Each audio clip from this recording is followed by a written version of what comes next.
The story begins with Andy Dufresne, a successful banker who is convicted of murdering his wife and her lover. Despite pleading his innocence, he is sentenced to 2 life terms and sent to Shawshank State Penitentiary. Andy's troubles began once he discovered that his wife was having an affair with a man named Glenn Quentin, a golf pro at the Snowden Hills Country Club. After a heated confrontation, his wife packed her bags to stay with Quentin. Heartbroken and intoxicated, Andy followed them to Quentin's home. Fueled by emotions, he took a pistol from his glove compartment, intending only to scare them. However, he soon changed his mind, got back into his car, and drove home. Along the way, he stopped by the Royal River and tossed the gun into the water. During his trial, Andy maintains his innocence, but the evidence is stacked against him. The cleaning lady had found his wife and her lover dead in bed, shot with a .38 caliber gun. Since the police couldn't find the murder weapon, the court refused to believe Andy's version of events. Upon arriving at Shawshank, Andy and a group of new inmates are immediately taunted by the prison's hardened criminals. Among them is Red, a longtime inmate known for being able to get things for other prisoners. Red places a bet with his friends, predicting that Andy will be the first of the new arrivals to break down. Inside the prison, Warden Norton introduces himself and lays down the rules, stating that he believes in 2 things: discipline and the Bible. He warns the inmates, "Put your trust in the Lord. Your ass belongs to me. Welcome to Shawshank." That night, one of the new inmates breaks down in fear. Captain Hadley, the brutal head guard, beats him so severely that he dies in front of the entire cell block. Red loses the bet. Andy never made a sound. One day, while eating in the prison cafeteria, an old inmate named Brooks noticed a worm in Andy's food. When Brooks asked if he didn't want it, Andy handed it over without hesitation. Brooks then fed the worm to his pet bird, Jake, a small creature he cared for inside the prison walls. Later, Andy approached Red, knowing he was the man who could get things. He requested a rock hammer, explaining that he had no intention of using it as a weapon since he had no enemies. Red, concerned about Andy's safety, warned him to be careful, as a group of inmates called the Sisters, led by a man named Boggs, had taken an interest in him. He jokingly asked Andy if he planned to dig a tunnel and escape. Andy laughed, saying Red would understand once he saw the hammer. When the rock hammer finally arrived, Red examined it and chuckled. It was so small that it would take 600 years to dig a tunnel with it. He handed it to Brooks, who discreetly delivered it to Andy inside a hollowed-out book in exchange for a pack of cigarettes. Andy continued working in the prison laundry, enduring the harsh reality of Shawshank. However, his life became even harder when Boggs and the Sisters began targeting him. They attacked him repeatedly, and although Andy fought back, he couldn't always fend them off. He suffered in silence, refusing to show weakness. In the spring of 1949, Warden Norton announced that prisoners were needed to resurface the roof of a factory. Over 100 inmates volunteered, but only a select few were chosen, including Red, Andy, and their group. The job came with a small reward. Each worker would receive a pack of cigarettes. As they worked under the blazing sun, Andy overheard Captain Hadley complaining about the taxes he would have to pay on an upcoming inheritance. Drawing on his expertise as a banker, Andy saw an opportunity and spoke up. He explained a legal way Hadley could shelter his money from the IRS by turning it into a one-time tax-free gift for his wife. Andy proposes a deal. He will assist Hadley with his financial troubles in exchange for ice-cold beers for his fellow inmates. At first, Hadley, known as the most ruthless guard in Shawshank, threatens to throw Andy off the roof. But after hearing Andy's plan to legally save his inheritance from taxes, Hadley agrees. Before the roofing job is even finished, the prisoners enjoy their beers that have sitting under the sun like free men, if only for a moment. Red observes this moment carefully. He believes Andy might have done it to win favor with the guards, but deep down he also thinks Andy simply wanted to give his friends a rare taste of freedom. Later, while watching a prison movie, Andy asks Red for a poster of Rita Hayworth. Around the same time, Andy is attacked once again by the Sisters, this time more brutally than ever, leaving him severely injured. He spends a month in the infirmary. Meanwhile, Boggs, the leader of the Sisters, is put in solitary confinement for a week. However, when Boggs is finally released, he finds Captain Hadley and his men waiting in his cell. They beat him so savagely that he is left paralyzed, eventually being transferred to a prison hospital upstate. From that day on, the Sisters never lay a hand on Andy again. When Andy returns from the infirmary, he finds a surprise waiting for him, a collection of polished rocks and a large poster of Rita Hayworth, gifts from Red and his friends. It's a small gesture, but one that strengthens their bond. Meanwhile, Andy's reputation in Shawshank begins to grow. Warden Norton, intrigued by Andy's financial skills, decides to test him. During a surprise cell inspection, the warden sizes him up. Soon after, Andy is reassigned to work in the prison library under Brooks, but his role is more than just organizing books. He sets up a small desk, offering financial services to prison guards and even the warden himself, handling tax returns, legal loopholes, and money management. As he settles into his new role, Andy sees an opportunity to improve the prison library. He begins writing letters to the Maine State Senate, requesting funds to expand the collection. Despite receiving no response, he remains persistent, sending letters every week. His financial expertise becomes so valued that even guards from other prisons seek his help whenever they visit for inter-prison baseball matches. As tax season rolls around, Andy prepares Warden Norton's financial records, ensuring everything is in perfect order. Meanwhile, an aging Brooks faces a different kind of struggle.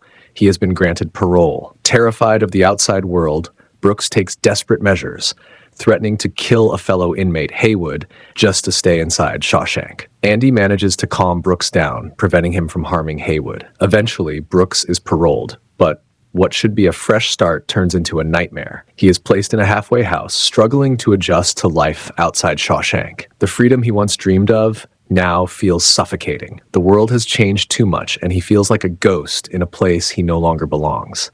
Overcome by loneliness and fear, Brooks ultimately takes his own life.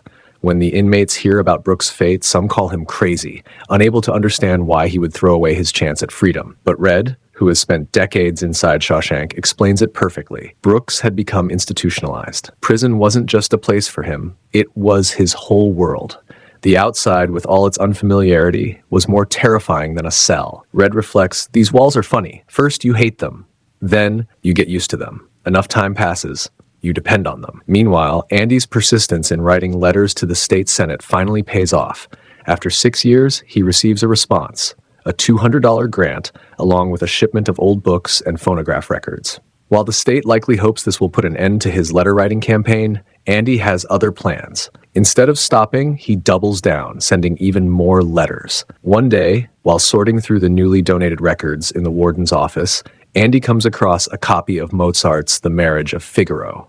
Something about it sparks a rebellious idea. With a quick move, he locks the guard assigned to the office in the bathroom, then places the record on the phonograph and broadcasts it over the prison's PA system. For a brief moment, the hauntingly beautiful voices of the opera singers fill the prison. Every inmate, every guard, everyone inside Shawshank pauses. Some close their eyes, others simply stand frozen, captivated. For the first time in a long time, the walls of Shawshank seem to disappear, and the inmates feel something they've almost forgotten: freedom. Outside the office, Warden Norton is furious. He orders Andy to turn off the music immediately. Andy, standing defiantly by the record player, hesitates for a moment, then makes his choice. He turns the volume up. The warden snaps. He commands Hadley to break into the office, and within moments, Andy is dragged away and thrown into solitary confinement, 2 weeks in the hole as punishment for his defiance. When he is finally released, his friends expect him to be broken, but instead, Andy seems stronger than ever. He tells them it was the easiest time he ever did. When asked how that's possible, he simply smiles and says, "I had Mozart with me." The men scoff, but Andy explains that music, like hope, lives inside them. It's something the warden, the guards, and the prison itself can never take away. Red, however, remains unconvinced. He dismisses Andy's words, bitterly stating that hope is a dangerous thing inside Shawshank. With the new books and a steady stream of funding secured from various sources, Andy continues expanding the library. He also starts teaching inmates who want to earn their high school diplomas, giving them a chance at something more than just a life behind bars. As a tribute to their late friend, the library is renamed the Brooks Hatlen Memorial Library, ensuring that Brooks' name and his struggle are never forgotten. Warden Norton takes full advantage of Andy's financial skills, creating a corrupt scheme that profits him immensely. Using prison labor, he secures public project contracts by underbidding legitimate businesses. The inmates work for little to no pay, making it an easy way for Norton to line his pockets. Occasionally, he allows other contractors to win bids, if they are willing to bribe him. Andy plays a crucial role in laundering the warden's dirty money.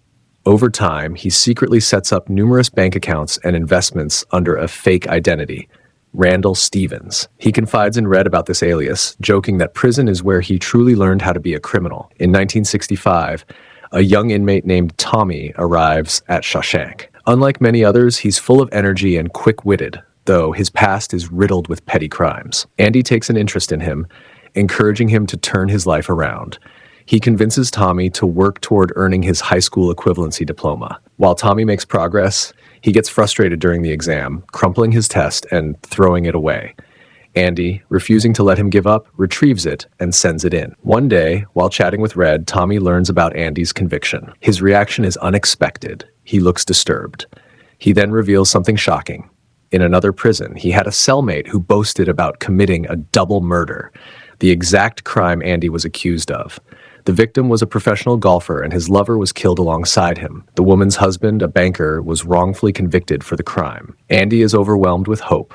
Finally, after years of wrongful imprisonment, he has a chance to clear his name. Excitedly, he approaches Warden Norton, expecting him to help reopen his case.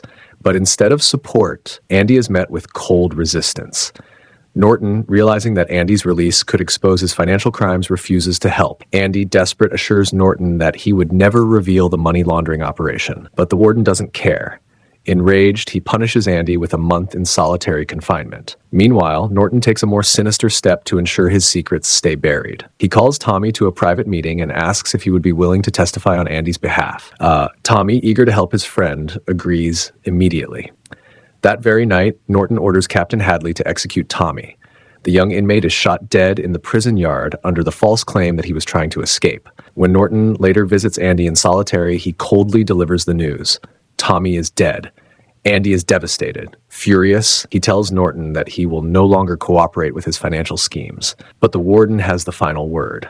He smirks and warns Andy that if he refuses, the library, the very thing Andy worked so hard to build, will be destroyed and all its books burned to ashes. As further punishment, Warden Norton strips Andy of his private cell and threatens to transfer him to the block housing the most hardened criminals. To break his spirit completely, Norton extends Andy's time in solitary confinement for another month. When Andy finally returns to the prison yard, he appears changed, quieter, almost broken. He resumes his daily routine at Shawshank but seems lost in thought. One day, while talking to Red, he reflects on his past. Though he insists he never killed his wife, he admits that his cold and distant nature pushed her away. Her unhappiness led to her affair, and in some way, he feels responsible for the chain of events that followed. Shifting the conversation, Andy speaks of hope. If he ever regains his freedom, he dreams of going to Zihuatanejo, a peaceful beach town on the Pacific coast of Mexico. He describes it as a place where he could start fresh, fixing up an old boat and running a small business chartering fishing tours. Andy also shares a deeply personal memory with Red. He recalls a day from his past when he took his future wife to a farm in Buxton, Maine. There, at the edge of a stone wall, stood a large oak tree. It was beneath that tree that they made love, and afterward he proposed to her. Andy then makes an unusual request. If Red is ever released, he must go to that very spot. Under a large, black volcanic rock, one that would look out of place, Andy has buried something. When Red asks what it is, Andy only smiles and tells him to find it himself. Later, Andy asks one of the guards for a length of rope. The request unsettles Red and the other inmates, who begin to fear the worst. They suspect Andy is planning to take his own life. That evening, as the prison settles in for the night, Warden Norton calls Andy to his office for one final task. He orders him to shine his shoes and place his suit in for dry cleaning. Andy obeys, his expression unreadable. The next morning during roll call, Andy does not step out of his cell. The guards check, but he is nowhere to be found. Panic sets in as Warden Norton, already feeling uneasy, notices something odd. His polished shoes are missing, replaced by a worn-out pair in his shoebox. Realizing something is wrong, Norton storms into Andy's cell, demanding answers. When Red is dragged in for questioning, he insists he knows nothing of Andy's plans. Frustrated and paranoid, Norton starts throwing Andy's belongings across the room. In a fit of rage, he grabs one of Andy's sculpted rocks and hurls it at the poster of Raquel Welch on the wall. Instead of bouncing off, the rock punches straight through. For a moment, silence hangs in the air. Then, in disbelief, Norton rips the poster away, revealing a gaping hole in the wall, just big enough for a man to crawl through. The realization hits like a thunderbolt. Andy Dufresne has escaped. The pieces start falling into place. The night before, under the cover of a thunderstorm, Andy had walked back to his cell wearing Norton's own polished shoes. unnoticed by anyone. He had carefully packed the warden's incriminating documents, wrapped them in plastic, and tied them securely to his body with the rope. With meticulous planning and patience, Andy had pulled off the impossible. Andy had planned his escape down to the last detail. Andy, now a free man, calmly walked into the Maine National Bank in Portland. Under his assumed identity, Randall Stevens, and armed with all the necessary documentation, he withdrew a cashier's check. Before leaving, he handed the teller a package and requested it be mailed. He didn't stop there. Andy visited nearly a dozen local banks, cashing out accounts one by one until he walked away with an astonishing $370,000. The package he sent was addressed to the Portland Daily Bugle. Inside were Warden Norton's meticulously kept financial records, evidence of years of corruption, bribery, and embezzlement.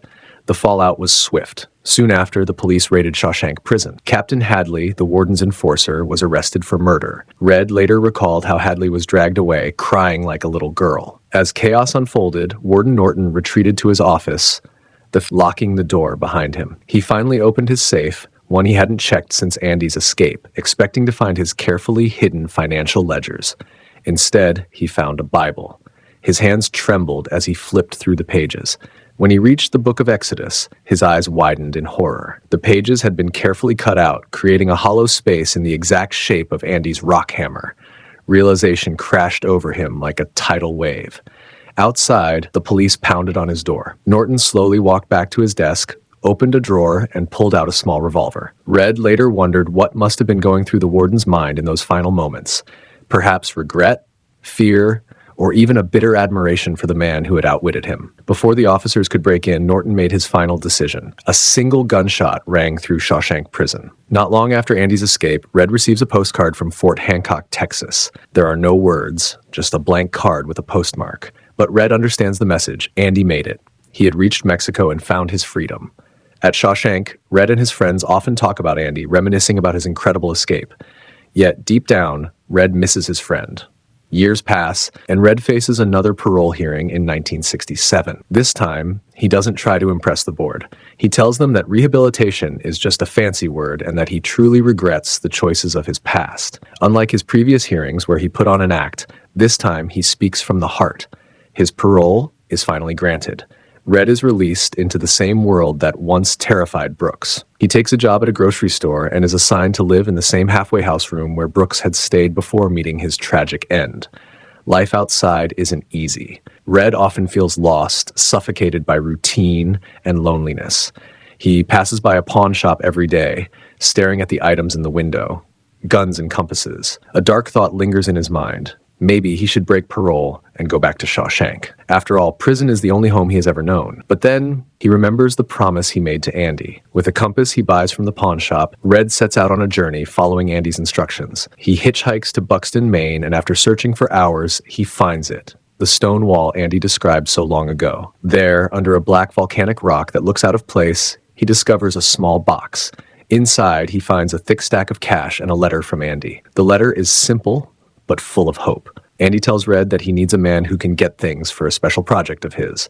And most importantly, he invites Red to join him. For the first time in years, Red feels something new, freedom. Without hesitation, he violates parole and leaves the halfway house behind.